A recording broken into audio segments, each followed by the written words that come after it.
Welcome back to page 121. Today we're going to take a look at the bounty hunter. Hey, you're saying, wait a minute, you did this yesterday. Well, yes, I did, but I also promised that we would look at the actual career of being a bounty hunter. So there we are. I'm going to blow this up a little bit so it's a little easier to read. Bounty hunters live in the gray area between legal and illegal, moral and immoral, generally serving whoever pays them the most or offers the best benefits. These are the people who track down skip tracers, criminals, and even rival bounty hunters. While some abide by a code of honor, others are ruthless in their work. Qualification is intelligence roll 6 up, die modifier +1 for every previous career, die modifier +2 if your last career was agent or rogue. In the assignments, choose one of the following. You can be tech ops. You're on support from a hideout, safe house, or base of operations. Hunter, you are the one in the field who is sent after marks, which is what most of my players would want to play, I know. And fixer, you are responsible for finding and negotiating contracts. So if you're looking to run that all bounty hunter game, you can run it having people play tech ops, hunter, and fixer. Not everyone has to be the hunter.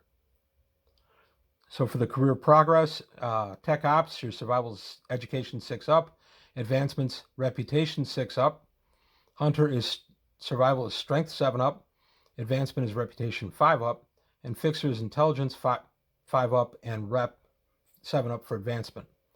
Decent mustering out benefits, and then we look at your skills and training. Personal development, gotta like those.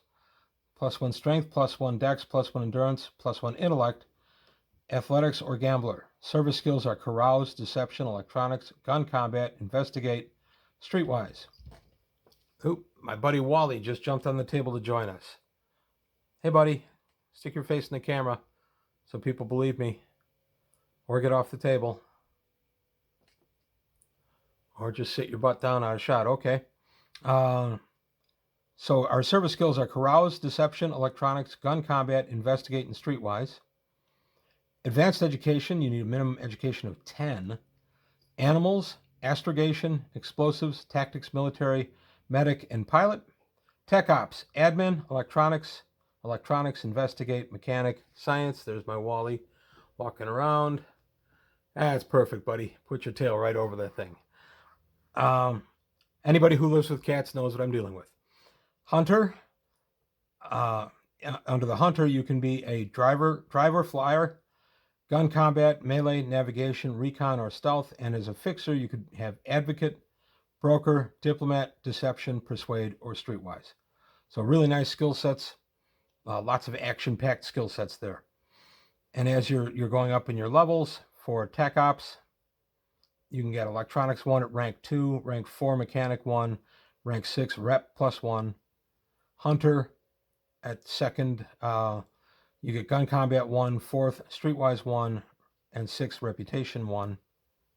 Skills or bonuses, broker 1 for fixer at 4th deception 1 and 6th reputation +1. Mishaps, you were severely injured while attempting to apprehend a mark. The same as a result of 2 on the injury table. Alternatively, roll twice the injury table and take the lower result. Lose 1 rep. Mishap on a 2. A criminal you have successfully tracked down offers you a deal to allow them to go. If you accept, you cannot claim the bounty and lose rep -1, but gain 50,000 credits. If you refuse, you make an enemy of your mark, as well as D3 of their friends and allies. Well, they just jumped off the table. Sorry, guys.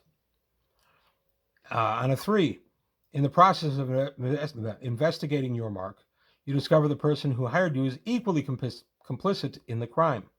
Roll broker, diplomat, or persuade 8 up. If you succeed, you make a deal that absolves you of the need to fulfill your contract while allowing your client to save face or avoid legal consequences. If you fail the roll, your mark takes the fall and you become known as unreliable. You lose 1 rep. On a 4, you accept a contract that later goes against your moral code and you cannot complete it in good conscience. Gain an enemy and lose 1 rep. On a 5, your efforts to find a mark attract the attention of their associates and they injure you in an ambush. Roll the injury table and lose 1 rep. And on a 6, something goes terribly wrong during pursuit of a mark, and you must either suffer a hit to your reputation or engage with the worst elements of the criminal underworld to succeed. Choose between losing 1 rep or owing either, at the referee's choice, a great favor or 1,000,000 credits with 20% interest accruing every year once you muster out and start adventuring to a crime lord. And then your events. This is on 2d6. So on a 2, disaster, roll on the mishaps table. On a 3, you chase a high-profile bounty, but another bounty hunter is already on the trail. Roll investigate 8 up. If you fail, roll on the mishaps table. If you succeed, gain rep +1 and increase one of these skills by 1 level. Athletics, deception, gun combat, investigate, persuade, stealth, or streetwise. Either way, the bounty hunter becomes a rival. On a 4, you successfully complete a difficult bounty and are well rewarded for your efforts. Gain rep +1 and DM +1 to 1 benefit roll.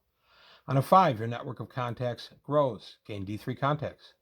On a 6, you receive advanced training, formal or otherwise. Roll an 8 up on intelligence to increase any one of the following skills you already possess by 1 level. Engineer, explosives, gunner, pilot, survival, or vac suit. If you do not have any of these skills, pick one and receive it at level 1. Life event. Roll on the life events table on the page 48 of the Traveler Core Rulebook. 8, you develop a new understanding of the use of ranged weaponry. Gain 1 level in gun combat or heavy weapons. On a 9, you accept a bounty to bring in a corrupt politician. Roll investigate 8 up or streetwise 8 up. If you succeed, gain rep +1 and die modifier +1 to a benefit roll. If you fail, roll on the mishap table and gain an enemy. 10, you pull out all the stops to bring in a mark, gain +2 rep. On an 11, you work with more accomplished bounty hunter, gain rep +1 and count them as an ally. And on a 12, you bring back an infamous criminal who is well known for the notorious crimes they committed. Gain rep +2 and roll twice on the benefits table. And then we go into the reputation. I'm not going to touch on that now. Reputation is an important stat for the bounty hunter because it's how they earn their next contract. And in my previous video, when I was talking about the bounty hunter, a lot of what I said pertained to the bounty hunter as part of a traveler group. You could also play a currently active bounty hunter or a retired bounty hunter who keeps his hand in by still getting contracts. There's a lot of different ways to use the information in this book. I really enjoyed the bounty hunter as an opportunity for a career. I liked reading through it. I wish I was a traveler player, because if I was a traveler player instead of a forever GM, I would be tempted to go ahead and roll up a bounty hunter and probably have him either retired or semi-retired and have him join up a group of travelers. That could be a lot of fun. But that's all I've got to say today on page 121. I want to thank you, Wally, for the guest appearance. At least your tail showed up in this shot. I appreciate it. And he shook the table for us, which is pretty good. But that's all I've got today on page 121. I want to thank you for your time. Thanks for watching. Please leave any comments below, like and subscribe. Take a look at the Patreon, see if you can help me out there. And I'll see you next time on page 121.